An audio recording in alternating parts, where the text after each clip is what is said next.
Technology ಎಷ್ಟು ಫಾಸ್ಟಾಗಿ ಬೆಳೀತಾ ಇದ್ದಾರೆ. ಇವತ್ತು ಕಲ್ತಂಥ ತಂತ್ರಜ್ಞಾನ ನಾಳೆ ಅದು ಯೂಸ್ಲೆಸ್ ಆಗುತ್ತೆ. ಕೆಲವು ನೌಕರಿಗಳಿದೆ, ಅದಕ್ಕಾಗಿ ನಾವು ಬಡ್ದಾಡೋಣ, ಅದಕ್ಕೆ ಇವ್ರು ಅಡ್ಡ ಇದ್ದಾರೆ, ಅವ್ರು ಅಡ್ಡ ಇದ್ದಾರೆ, ಇವ್ರು ಕಸ್ಕೋತಾರೆ, ಅವ್ರು ಕಸ್ಕೋತಾರೆ. ಸ್ವತಂತ್ರ ಅಧಿಕಾರ ಇರ್ತಕ್ಕಂಥ ರಾಜಕಾರಣಿಗಳು ಇಲ್ಲ. ಹಾಗೇ ಉನ್ನತ ಹುದ್ದೆಗಳಿರ್ತಕ್ಕಂಥ ಅಧಿಕಾರಿಗಳು ಸಮಾಜ ಕಡೆ ತಿರುಗೂ ನೋಡ್ತಾ ಇಲ್ಲ. ಕಾಂಗ್ರೆಸ್ಸು BJPಗೆ ನಮ್ಮ ಶಕ್ತಿ ತೋರಿಸೋದಕ್ಕೆ ನಮ್ಮನ್ನು ಬಳಸ್ಕೊತಾ ಇದ್ದಾರೆ ಅಷ್ಟೇ. ಯಾವುದೋ ಒಂದು ಸಮಸ್ಯೆನ ಎತ್ಕೊಂಡು ಆ ಸಮಸ್ಯೆಯಲ್ಲಿ ಸಿಕ್ಕಾಕ್ಸಿ ಅದಕ್ಕೆಲ್ಲ ನಾನು ಪರಿಹಾರ ಕೊಡ್ತೀನಿ ಅಂತ ಭ್ರಮೆಗಳು ಹುಟ್ಟಿಸ್ತಾ ಇದ್ದಾರೆ.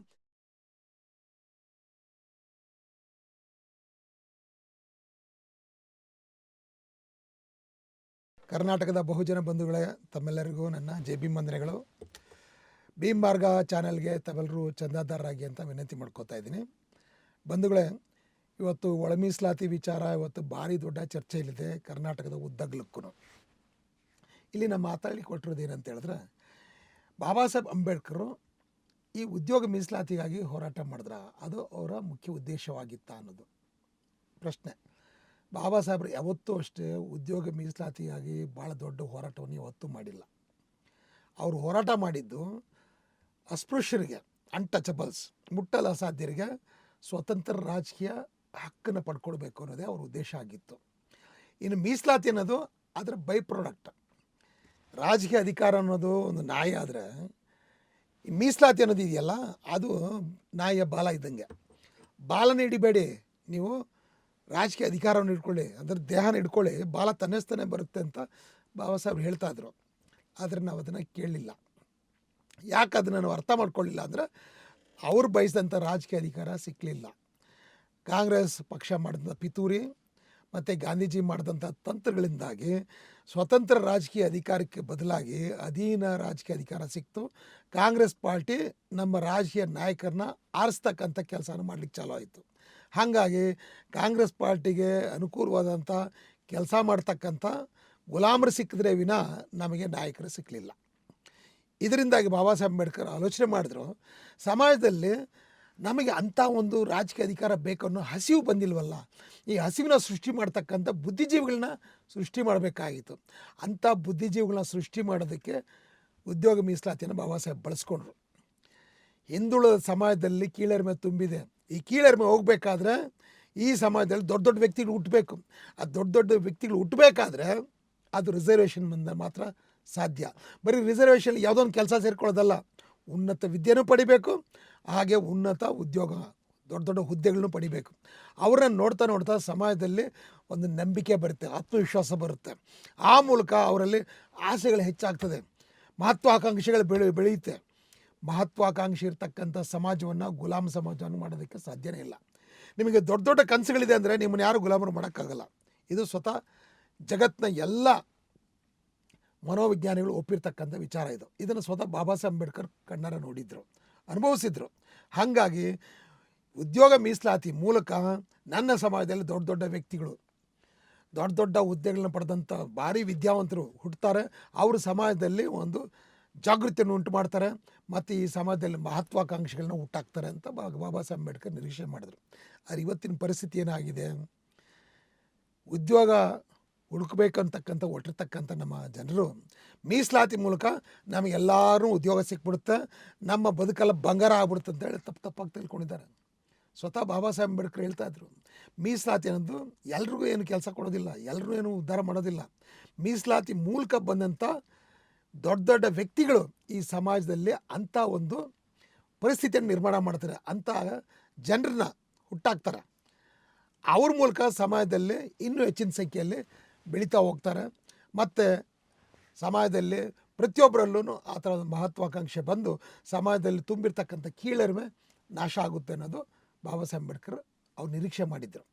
ಮೀಸಲಾತಿ ಇವತ್ತು ಬಾಬಾ ಸಾಹೇಬ್ ಕಾಲದಲ್ಲೇ ಶುರು ಆಗ್ಬಿಡ್ತು. ಮೀಸಲಾತಿಯಿಂದ ಎಲ್ಲ ನಮ್ಮ ಕಷ್ಟಗಳೆಲ್ಲ ಬಗೆಹರಿದು ಬಿಡುತ್ತೆ, ಮೀಸಲಾತಿ ನಮ್ಮ ಹಕ್ಕು, ಈ ಥರ ಮಾತಾಡೋರು ಅವತ್ತೇ ಶುರುವಾಗಿದ್ದರು. ಅಂಥ ಟೈಮಲ್ಲಿ ಬಾಬಾ ಸಾಹೇಬ್ ಅಂಬೇಡ್ಕರ್ ಅವ್ರಿಗೆ ಹೇಳಿದಂಥ ಮಾತೇನೆಂದರೆ, ನೋಡ್ರಪ್ಪ, ಈ ಮೀಸಲಾತಿ ಇದು ಪರ್ಮನೆಂಟ್ ಅನ್ನಲ್ಲ. The reservations are not going to last for ever. After all we will have to rely on our own strength and competence. We should stand on our own feet as soon as possible. We will not be able to make much progress if we depend on the crutches of reservation forever. ಮೀಸಲಾತಿ ಅನ್ನೋದು ಸದಾಕಾಲ ಇರುತ್ತೆ ಅಂತ ನಂಬ್ಕೊಂಡಿರಬೇಡಿ. ಇವತ್ತಲ್ಲ ನಾಳೆ ಮೀಸಲಾತಿ ಹೋಗುತ್ತೆ. ಆದ್ದರಿಂದ ಆದಷ್ಟು ಬೇಗ ನಮ್ಮ ಸ್ವಂತ ಶಕ್ತಿ, ತಮ್ಮ ಸ್ವಂತ ಕಾಲಗಳ ಮೇಲೆ ನಾವು ನಿಂತ್ಕೋಬೇಕು. ರಿಸರ್ವೇಷನ್ ಅದು ಊರುಗೋಲಿದ್ದಂಗೆ.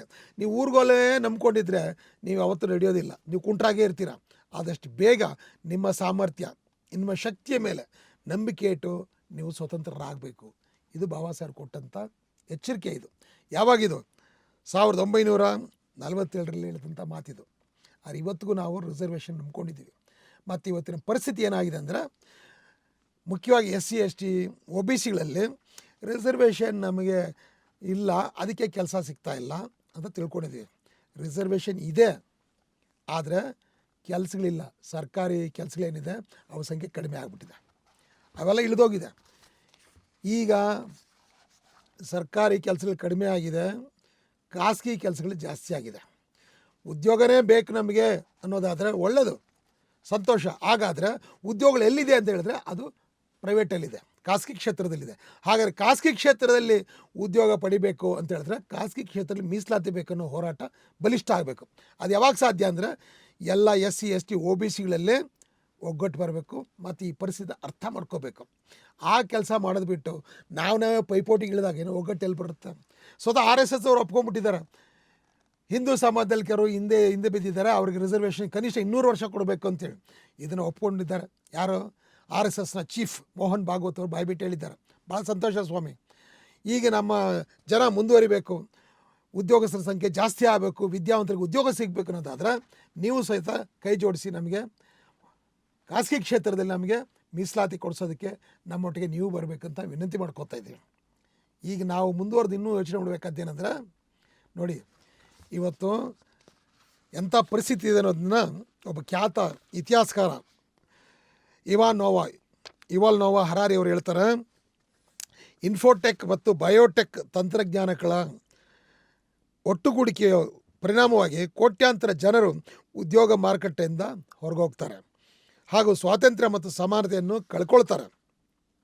ಭಾರಿ ಪ್ರಮಾಣದಲ್ಲಿ ಬೆಳೆಯಲಿರುವ ಭಾರಿ ದತ್ತಾಂಶ ಕ್ರಮಾವಳಿ ತಂತ್ರಜ್ಞಾನ ಅಂದರೆ ಅಲ್ಗಾರಿದಮ್, ಡಿಜಿಟಲ್ ಡೇಟಾ ಇದೇನಿದೆ, ಇದು ಎಲ್ಲ ಅಧಿಕಾರವನ್ನು ಅತ್ಯಲ್ಪ ಸಂಖ್ಯೆಯ ಸುಶಿಕ್ಷಿತರ ಅಂದರೆ ಮೇಲ್ಜಾತಿಗಳ ಕೈಯಲ್ಲಿ ಕೇಂದ್ರೀಕರಣಗೊಳ್ಳುವಂತೆ ಡಿಜಿಟಲ್ ಸರ್ವಾಧಿಕಾರವನ್ನು ಸೃಷ್ಟಿ ಮಾಡಬಹುದು. ಅದೇ ವೇಳೆಗೆ ಬಹುಸಂಖ್ಯಾತ ಜನರು ಶೋಷಣೆಗಿಂತ ಕೆಟ್ಟದಾದ ಪರಿಸ್ಥಿತಿಗೆ ದೂಡಲ್ಪಡಬಹುದು. ಯಾವುದದು ಕೆಟ್ಟ ಪರಿಸ್ಥಿತಿ ಅಂದರೆ ಅಪ್ರಸ್ತುತೆ. ನೀವು ಓದಿರ್ತೀರ, ಅದು ನೀವು ಯಾವುದಕ್ಕೂ ಪ್ರಯೋಜನ ಇಲ್ಲ. ಇವತ್ತು ಟೆಕ್ನಾಲಜಿ ಎಷ್ಟು ಫಾಸ್ಟಾಗಿ ಬೆಳೀತಾ ಇದ್ದಾರೆ. ಇವತ್ತು ಕಲಿತಂಥ ತಂತ್ರಜ್ಞಾನ ನಾಳೆ ಅದು ಯೂಸ್ಲೆಸ್ ಆಗುತ್ತೆ. ಏನು ಮಾಡ್ತೀರಾ? ಈಗ ನಾವು ಆ ಸವಾಲನ್ನು ಎದುರಿಸೋದು ಹೆಂಗೆ ಅನ್ನೋದು ಕಡೆ ನೋಡಬೇಕು. ಇವಾನ್ ಹೇಳ್ತಾರಲ್ವ, data algorithm, digital science, digital technology, ಅಲ್ಲಿ ನಾವು ಲಗ್ಗೆ ಹಾಕಬೇಕಾಗಿದೆ.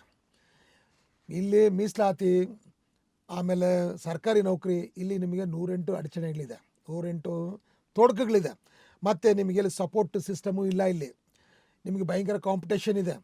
ಈ ಚೌಕಟ್ಟನ್ನ ದಾಟಿ ನೀವು ಹೊರಗಡೆ ನೋಡಿದ್ರೆ ನಿಮಗೆ ಉದ್ಯೋಗಗಳ ಅವಕಾಶ ದೊಡ್ಡ ಪ್ರಮಾಣದಲ್ಲಿದೆ ಮತ್ತು ನಿಮಗೆ ಕಾಂಪಿಟೇಷನೂ ಇಲ್ಲ. ಇದನ್ನು ಅರ್ಥ ಮಾಡ್ಕೊಂಡಂಥ ಕೆಲವೇ ಜನ ಇದನ್ನು ಅರ್ಥ ಮಾಡ್ಕೊಂಡು ಇವತ್ತು ಈ ಒಂದು ಚೌಕಟ್ಟನ್ನು ದಾಟಿ ಹೊರಗೆ ಹೋಗ್ತಾ ಇದ್ದಾರೆ, ಈ ಗಡಿಯನ್ನು ದಾಟಿ ಹೊರಗೆ ಹೋಗ್ತಾ ಇದ್ದಾರೆ. ಅಷ್ಟೇ ಅಲ್ಲ, ಅಲ್ಲಿ ದೊಡ್ಡ ದೊಡ್ಡ ಸಾಧನೆಗಳು ಮಾಡ್ತಾ ಇದ್ದಾರೆ. ಇವತ್ತು ರೊಬ್ಯಾಟಿಕ್ ಸೈನ್ಸ್ ಆಗಿರ್ಬೋದು, ಅಥವಾ ಇನ್ಫೋಟೆಕ್ ಇರ್ಬೋದು, ಬಯೋಟೆಕ್ ಇರ್ಬೋದು, ಇದರಲ್ಲಿ ಭಾಳ ದೊಡ್ಡ ಸಾಧನೆ ಮಾಡಿ ಉನ್ನತ ಸ್ಥಾನದಲ್ಲಿ ಅನೇಕ ಜನ ನಮ್ಮವರಿದ್ದಾರೆ. ದೊಡ್ಡ ಕಂಪ್ನಿಗಳನ್ನ ವಿದೇಶಗಳಲ್ಲೇ ಆರಂಭ ಮಾಡಿದ್ದಾರೆ. ಯಾಕಂದರೆ ಅವರು ಧೈರ್ಯ ಮಾಡಿ ಏನಾಗುತ್ತೋ ನೋಡೋಣ ಅಂತ ನುಗ್ಗಿದ್ರಿಂದ ಆಗಿದ್ದು. ಆ ಸಾಮರ್ಥ್ಯ ನಮಗಿದೆ. ನಮ್ಮ ಸಾಮರ್ಥ್ಯ, ನಮ್ಮ ಒಳಗಿರ್ತಕ್ಕಂಥ ಪ್ರತಿಭೆನ ನಾವು ನಂಬಬೇಕು. ಇದನ್ನೇ ಬಾಬಾ ಸಾಹೇಬ್ ಅಂಬೇಡ್ಕರ್ ಹೇಳಿದ್ದು, ನಿಮ್ಮ ಕಾಲ ಮೇಲೆ ನೀವು ನಿಂತ್ಕೋಬೇಕು ಅಂತೇಳಿ. ನಿಮ್ಮ ಸಾಮರ್ಥ್ಯವನ್ನು ನೀವು ಅರಿಬೇಕು, ನಿಮ್ಮ ಸ್ವಂತ ಶಕ್ತಿಯನ್ನು ನೀವು ತಿಳ್ಕೋಬೇಕು. ಆ ಶಕ್ತಿಯನ್ನು ನೀವು ವಿನಿಯೋಗಿಸ್ಬೇಕು ಮತ್ತು ಅದನ್ನು ಪ್ರಯೋಗ ಮಾಡೋದಕ್ಕೆ ಧೈರ್ಯನೂ ಸಹಿತ ಮಾಡಬೇಕು. ಈ ಕೆಲಸವನ್ನು ನಾವು ಮಾಡೋದು ಬಿಟ್ಬಿಟ್ಟು ಇವತ್ತೇನೋ ಕೆಲವು ನೌಕರಿಗಳಿದೆ, ಅದಕ್ಕಾಗಿ ನಾವು ಬಡ್ದಾಡೋಣ, ಅದಕ್ಕೆ ಇವ್ರು ಅಡ್ಡ ಇದ್ದಾರೆ, ಅವ್ರು ಅಡ್ಡ ಇದ್ದಾರೆ, ಇವ್ರು ಕಸ್ಕೋತಾರೆ. ಯಾರ ನೌಕರಿಗಳನ್ನ ಯಾರು ಕಸ್ಕೊಳ್ಳೋಕೆ ಸಾಧ್ಯ ಇಲ್ಲ. ಯಾಕಂದರೆ ಅವ್ರಿಗೆ ಆ ಕೆಪಾಸಿಟಿ ಇಲ್ಲ, ನಿಮಗೆ ಅಧಿಕಾರ ಇಲ್ಲ.